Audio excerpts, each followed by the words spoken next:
Good morning po mga kabayan. Welcome po sa ating latest update. Ayan po yung likod natin mga kabayan. Masisilayan po natin yung mga dambuhalang crane dyan sa likod. Ngayon ay ginagawa na po. Magkakaroon po dyan ng tulay. Sa likuran natin, magkakaroon dyan ng tulay patawid doon sa bandang Santo Tomas Entry. No? Ayan po mga kabayan. Naway bago po tayo magpatuloy, ay nais ko pong humingi ng tulong sa inyo. Like and share and subscribe na rin po. Thank you. Yan, dito sa entrada ng bayan ay itong bahay na ito ay hindi nakaligtas. Dito po idaan mga bayan yung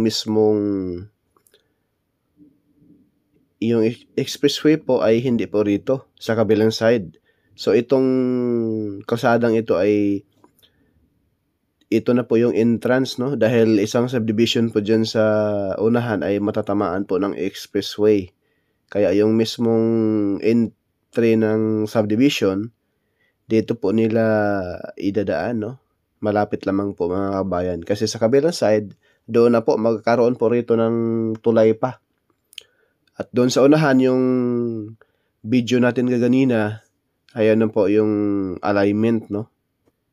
At ito na po yung ating drone shot mga kabayan. Ito na po yung SLEX TR3 na tukod po ang traffic mula pa doon sa Calamba, mula pa sa may South Luzon Expressway TR2, no?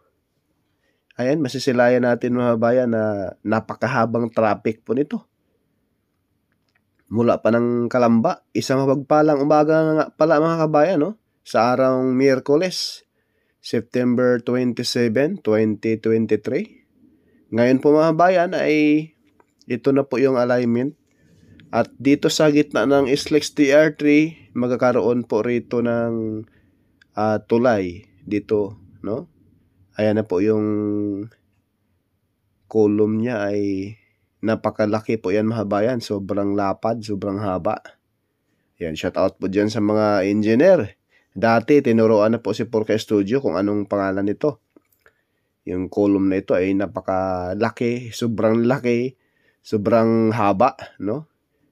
Ayan. Sobrang tibay po nito mga bayan. At napakataas na rin po yung alignment dito. Masisilayan po natin dito mga bayan na ready na po ito. Lalatagan ng semento.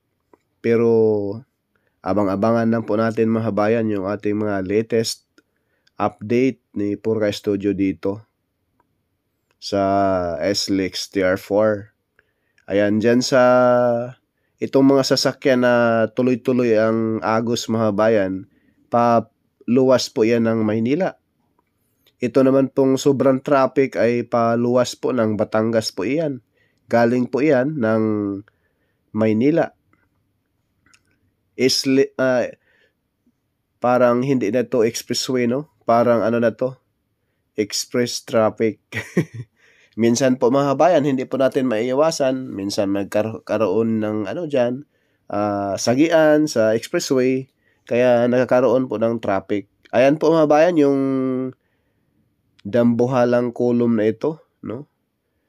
Alam ko may pangalan pa ito mga bayan kaya shout out po sa mga magigiting na mga Pilipinong engineer dyan.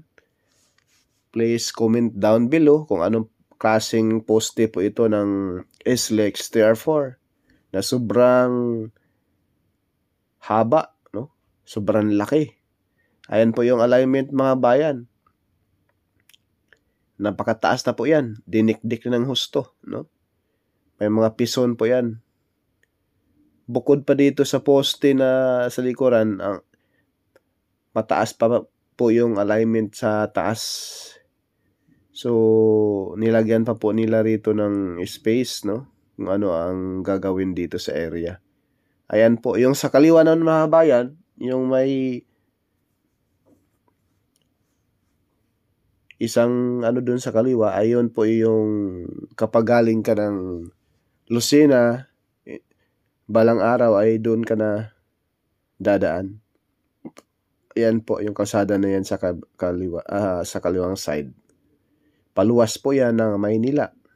At yung doon sa bandang kanan, yung sa dulo, Yun po yung galing kang Santo Tomas, paluwas ka ng Lucena papuntang Bicol. Ayan po, yung paluwas ng Maynila. Yung pakanan, yan. At kapag galing ka ng Maynila, dito sa kabilang side mga bayan, ilagyan natin ng circle. Yan po mga bayan, ilagyan natin ng circle, bilog yung entry papasok dito. Ayan po. Para hindi kayo malito pag ito ay magbubukas na, no? Yan sa kabilang side naman po mga bayan. Talaga namang pag ito ay matapos, maganda tingnan to yung aerial view natin. Kaya abang-abangan natin, no? Base po sa sinabi ni si Ramon Ang, ay sa 2025 matapos po ito, no? Mula Santo Tomas to Lucena. Sana naman po yung mga may-ari ng mga lupa dyan na matatamaan, sana po ay magbigay na po ng right of way dito po sa South Luzon Expressway TR4. Yan po mga bayan, paatras na po tayo konti, no?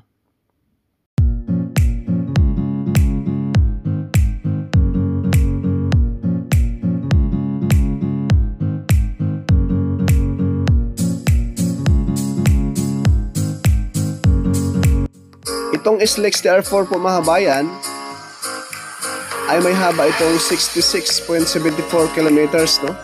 Ang pinakaunang interchange mga bayan, ito po yung Santo Tomas to Macban.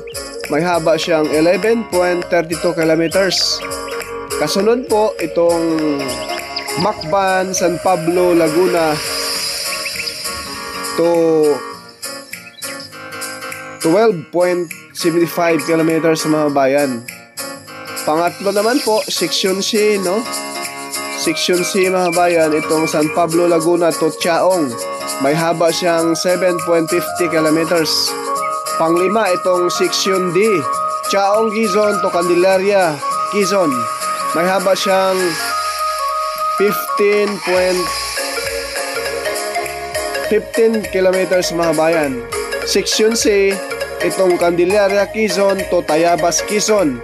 May haba siyang 10.21 kilometers.